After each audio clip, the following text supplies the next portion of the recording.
No doubt, you've heard some of the completely unexplainable stories about the moon. They're the strange structures that made front-page news of major news publications, but were then dismissed from all media and even photoshopped out of photos. There are the strange lunar wave videos of recent years, which seem to show the moon's image actually jumping as though it were a projected hologram. And you only need to search YouTube to see hundreds of entirely credible videos of strange lights, flurries, and unidentified flying aircraft departing and landing on the surface of the moon. Yet, the U.S. supposedly quit landing on the moon almost 50 years ago, in 1973. Was our every scientific question answered? Why are all these credible testimonies ignored or dismissed? Could there be more to that ball in the sky than meets the eye? If you research the moon, you might be surprised. Its reference in ancient history, its perfect geometrical symmetry, and even astronaut testimonies all seem to point to only one logical conclusion: that our moon is most likely a hollowed-out structure and an artificial satellite that was intentionally placed into Earth's orbit only a few 100,000 years ago, and that the advanced engineers accomplished this intending not only to influence the Earth's biology, but to oversee and control her inhabitants.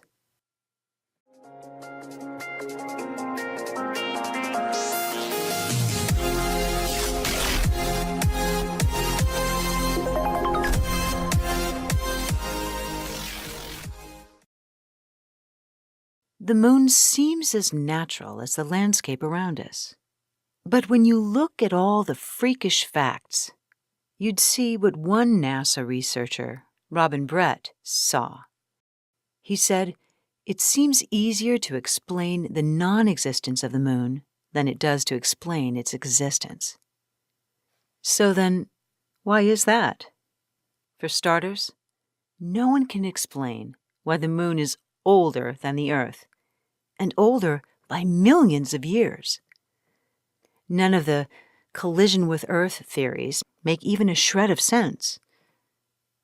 Secondly, if the moon were proportional to the planet it orbits, as other natural satellites are, it would only be 30 miles across.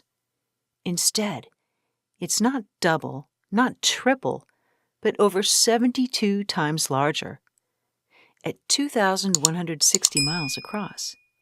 No other known natural satellites are a quarter of the size of the planet that they orbit.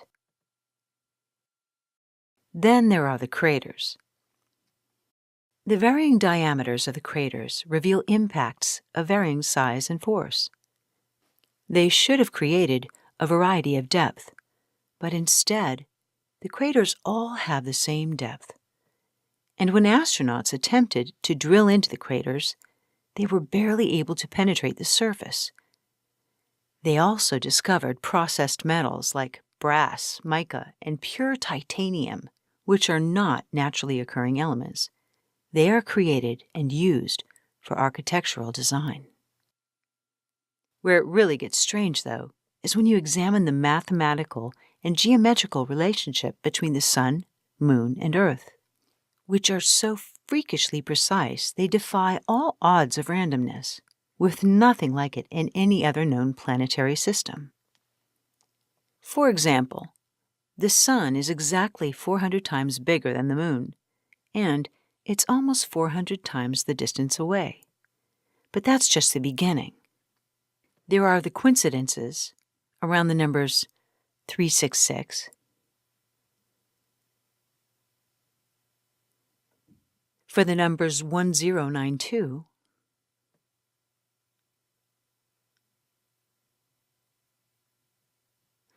and then the numbers 273.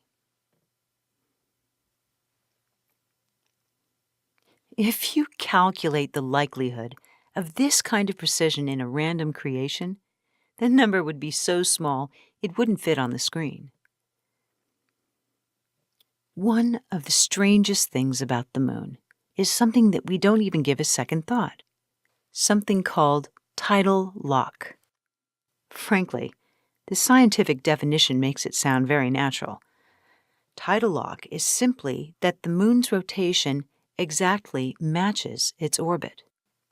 In short, this means against all natural laws, the same side of the moon always faces the planet, and we're prevented from ever seeing the back half of our moon, also known as the dark side of the moon. Explore the universe. With very few exceptions, everything spins, including Earth, whose rotation should be throwing the moon into a furious counterspin. Instead, somehow, our moon is literally like an all-watching eye that never ceases surveillance of the planet to which it's bound. Another fact: every astronomer knows it's a 1 in a trillion chance that a planet's moon would appear exactly the same size as its sun during an eclipse. And, by the way, if you view a full eclipse from space, you'll see this. Look familiar? Then, there's the fact that natural satellites circle their planets around the equator. So why does our moon circle Earth at a tendency of 5 degrees? The exact distance, elevation, elliptical course, and speed that enable it to transform life on Earth by creating tidal flow and seasons. All a benefit to life here for sure. So, older, bigger, and lighter in mass than it should be, according to the laws of physics, our moon shouldn't even be here. We know that without the moon, the Earth's orbital revolution would change. It's said that we'd have an unsteady gravitational pull, which would make the planet wobble. So if it's not a complete anomaly of random luck, how did the moon get here? Could it have been put there? To find out, we need to know the truth about our history. And not surprisingly, the ancients may have given us the answer. While you probably didn't get much education about this, a multitude of cultures the world over refer to what is called the time before the moon. The list of those who have written about this begins with many well-known ancient Greek writers and philosophers, including Aristotle and Plutarch. There's even reference to the time when there was no moon before the cataclysm, and certain inhabitants were known as proselines, which means those that were before the moon. But this expression was used elsewhere. The Columbian legends say, in the earliest times when the moon was not yet in the heavens. In Africa, the Zulu tribe tells the legend that the moon is an egg with its yolk removed, brought here from far away by non-terrestrial dragons who placed it into orbit. Their legend says the earth turned over when it was brought here, causing cataclysms and a great flood, nearly wiping out humanity. Could this legend coincide with our current understanding of history, when humanity's population bottlenecked, reducing all races to a single ancestor that geneticists call mitochondrial Eve, somewhere between 150 to 200,000 years ago? Could ancient Earth have experienced these cataclysms as a result of the arrival of this unnatural satellite? Would this explain why so many cultures, without any connection to each other, share the same story about our cosmic neighbor? The idea the moon was brought here seems like a stretch. We simply cannot fathom how. But let's imagine for a moment that the inconceivable is true, and that our seemingly natural moon was, in fact, brought here by a race with methods we've yet to comprehend. Why? Was it merely to create tides and seasons? Might it have anything to do with the humanoid race that was existing here? Could the answers be found in the other ancient historical writings of Earth history? Like the Sumerian tablets, which indicate the arrival of an extraterrestrial race who genetically manipulated humans to serve as their slaves here on Earth. So there's something strange about the mass of the moon. Understanding that it's 25% or 1/4 of the Earth's nearly 8,000-mile diameter, how is it possible that the mass of the moon is so much less than Earth, only 1.2% of Earth, when it should be the same ratio as the volume? In 1970, after years of research, two Russian scientists, Vazin and Sherbakov, published an article in Sputnik magazine titled, "Is the Moon Creation by Alien Intelligence?" Translated, it theorized that the moon is an artificial Earth satellite put into orbit around the Earth by some intelligent beings unknown to ourselves. Based on the sheer logic of its perfect size and orientation, they believed the moon was placed in the Earth's orbit ages ago. And they're not alone. In 2006, after decades of research, two Brits, Knight and Butler, also published their research in a book titled "Who Built the Moon?" They pointed out that the absolute perfectly proportional geometry and the sequencing of integers for every aspect of the moon was duplicated by no other body in the solar system. They also discussed the huge but ultra-light mass. In the end, they created a very persuasive conclusion, stating, "If higher life only developed on Earth because the moon is exactly what it is and where it is, it becomes irrational to cling to the idea it's a natural object. They say the more likely possibility is the moon was brought here into our orbit and is most likely a hollowed-out planetoid." In November of 1969, the Apollo 12 crew sent their lunar module crashing down onto the moon, creating an artificial earthquake about 40 miles from their seismic devices. The ultra-sensitive equipment recorded the crash and found that the moon rang like a bell for almost 40 minutes, taking almost 8 minutes to reach its peak. It was so stunning that NASA decided to try it with an even heavier rocket in their next mission. So Apollo 13's module struck with the equivalent of 11 tons of TNT. Even though the seismic equipment was over 100 miles from the crash site, according to NASA, this time the moon rang like a gong, again reverberating for 3 full hours within the 2-kilometer radius of the landing. The outcome of these experiments are so unpredictable and shocking. Most people simply refuse to entertain what they imply. When you consider the perfect geometry and placement of the moon, the shallow craters, the unique man-made elements, the locked orbit, the hollow reverberation, it becomes pretty obvious that there's a lot more to this story and the moon itself beneath the surface.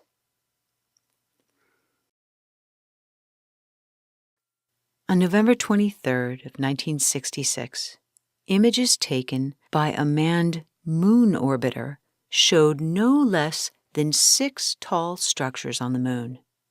These images were published in the Washington Post and the LA Times, with at least one Boeing scientist claiming they were far too geometric to be natural.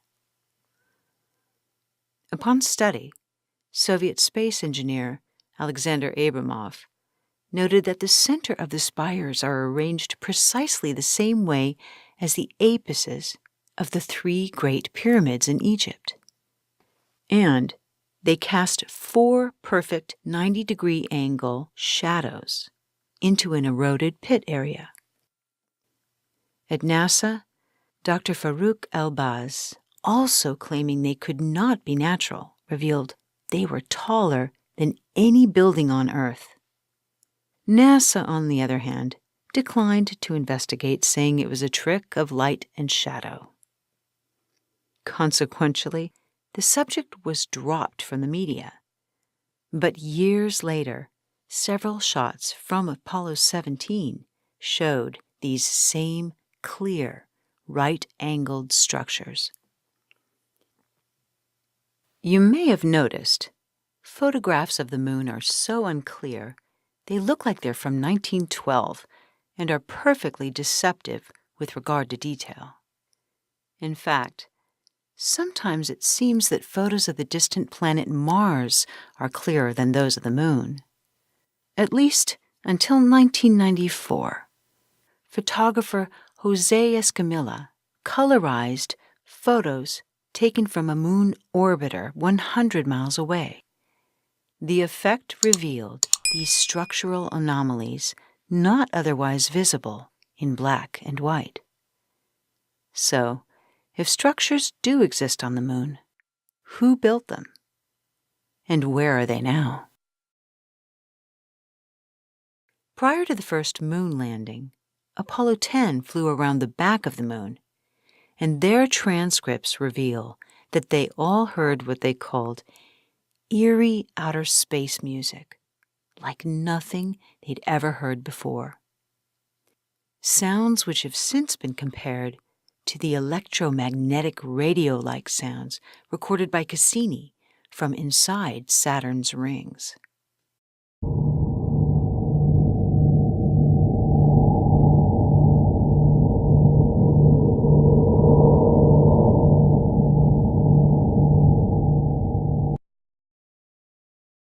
NASA dismissed the noise as radio waves interacting with the magnetic field of the moon.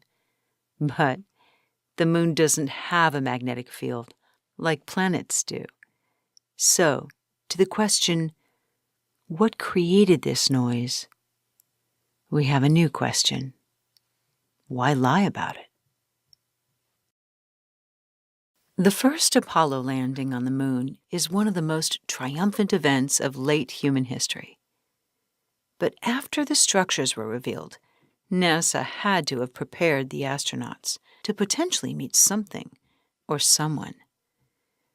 During that trip, there were 2 minutes of video and radio silence when the cameras and recording equipment were said to have simultaneously failed. Of course, this equipment was the most highly advanced of the time and produced reliable recordings without a stitch for the rest of the mission. Years later, close friends and relatives revealed what both Armstrong and Aldrin said had actually happened during those minutes. On leaving the module, Armstrong deliberately switched his communication to the medic line and said, "There are other spacecraft here, sir, lined up on the other side of the crater. Those babies are huge, enormous. They're watching us." Without full disclosure of classified information, no one will ever know the real reason why the astronauts returned to Earth with such strange dispositions, without any indication in their cold expressions of the excitement that one would expect from the first men ever to touch the surface of the moon. It became even more obvious that something was off when they were each interviewed separately. You can easily detect, even without being a body language expert, that something just isn't right. It's a beginning of a new age.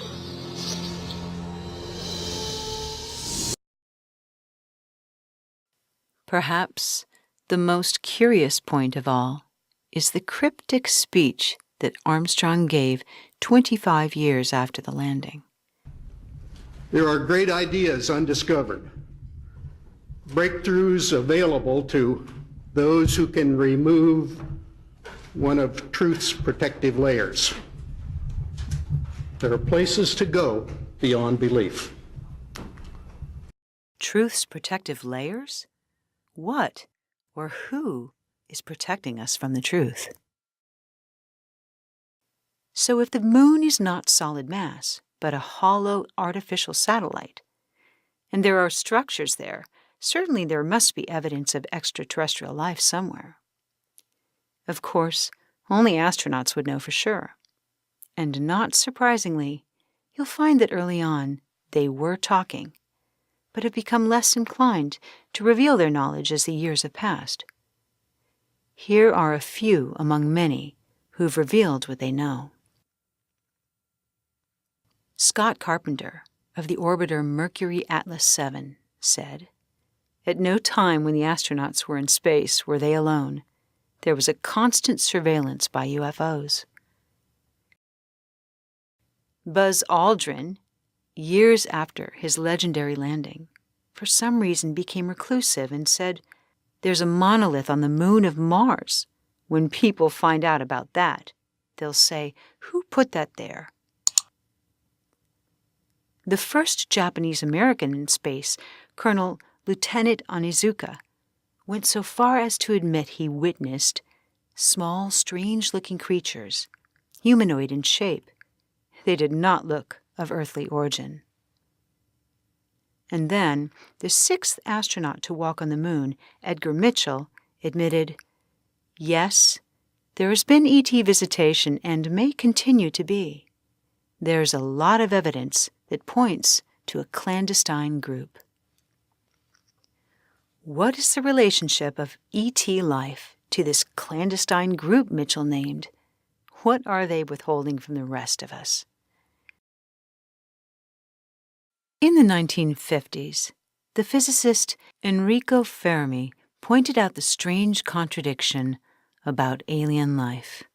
He said that given the vastness of the universe, there should be a high probability that other intelligent civilizations exist. But, he added, there is a total lack of evidence anywhere on Earth or in space. Considering all that's been shared, however, is his statement really true? Is there really no evidence, or just no evidence that you can safely discuss publicly?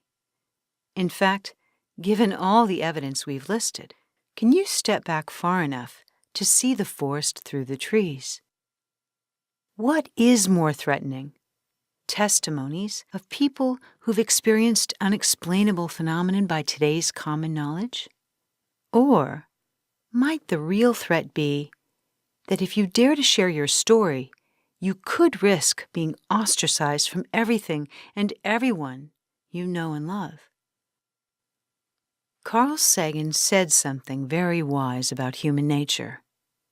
He recognized when new information challenges our beliefs, it threatens our sense of self and triggers our primal reptilian brain. Sagan long warned humanity about this, saying, "When our illusions about ourselves are challenged, some of us may tend to fly into murderous rages." So let's consider what the real threat is: the new information or our own response to it. We want to believe that if there was any validity to this artificial moon concept, certainly the scientific community would be exploring it, right? Of course, information as important as extraterrestrial life would never be withheld from public knowledge. Or would it? According to NASA's Brookings Report, a 1960s discussion of space exploration, public disclosure of ET life would, quote, "cause the collapse of society," and must therefore remain clandestine. And there's that word again, clandestine. astronaut Edgar Mitchell's description for the hoarders of truth. The evidence is all around you. Dare to explore, dare to discuss, for until the day disclosure begins, it's safe to say Neil Armstrong's statement may have been slightly off. Rather than one small step for man, one giant leap for mankind, it might have been one small step for man, one giant deception for mankind.